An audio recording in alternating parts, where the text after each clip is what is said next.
विक्रम और बेताल की रहस्यमयी कहानी भाग 2। बेताल ने राजा विक्रम को पहली कहानी सुनाना शुरू किया। कहानी। 3 राजकुमार और एक कन्या। बहुत समय पहले की बात है। एक राज्य का राजा बहुत बुद्धिमान और न्यायप्रिय था। उसके 3 पुत्र थे।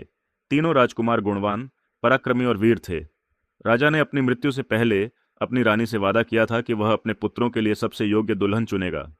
समय बीता और एक दिन तीनों राजकुमारों को एक ही कन्या पसंद आ गई। वह कन्या अद्वितीय सुंदरता और गुणों से परिपूर्ण थी। वह राज्य के सबसे योग्य घराने से संबंध रखती थी।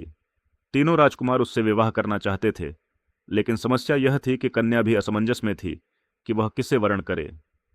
कन्या का परीक्षण। उस कन्या ने तीनों राजकुमारों को एक चुनौती दी।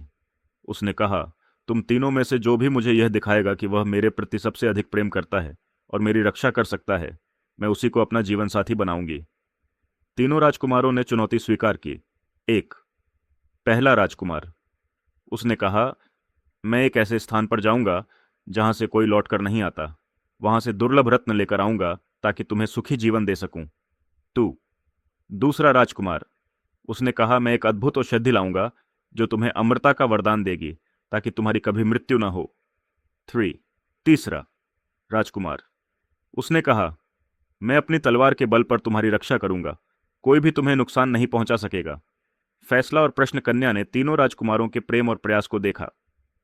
अब बेताल ने राजा विक्रम से पूछा, हे राजन, बताओ, उन तीनों राजकुमारों में से कौन कन्या का सबसे योग्य जीवन साथी है?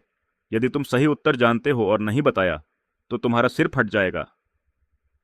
राजा विक्रम का उत्तर। राजा विक्रम ने कुछ क्षण सोचा और फिर बोले, तीनों राजकुमारों ने अपनी ओर से श्रेष्ठ प्रयास किया, लेकिन विवाह के लिए वही योग्य है जो अपने जीवन साथी की सुरक्षा का वचन निभा सके। इसलिए वह कन्या तीसरे राजकुमार को वरण करेगी जिसने अपनी तलवार के बल पर उसकी रक्षा का वादा किया था। बाकी दोनों के प्रयास महान हैं, लेकिन उनका प्रेम व्यावहारिक उपयोग से अधिक प्रतीकात्मक है।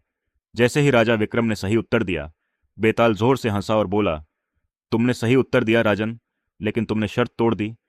अब मैं वापस जा रहा हूं। यह कहकर बेताल उड़कर वापस उस बरगद के पेड़ पर चला गया।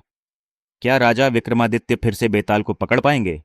जानने के लिए पढ़ें विक्रम और बेताल की रहस्यमयी कहानी भाग 3।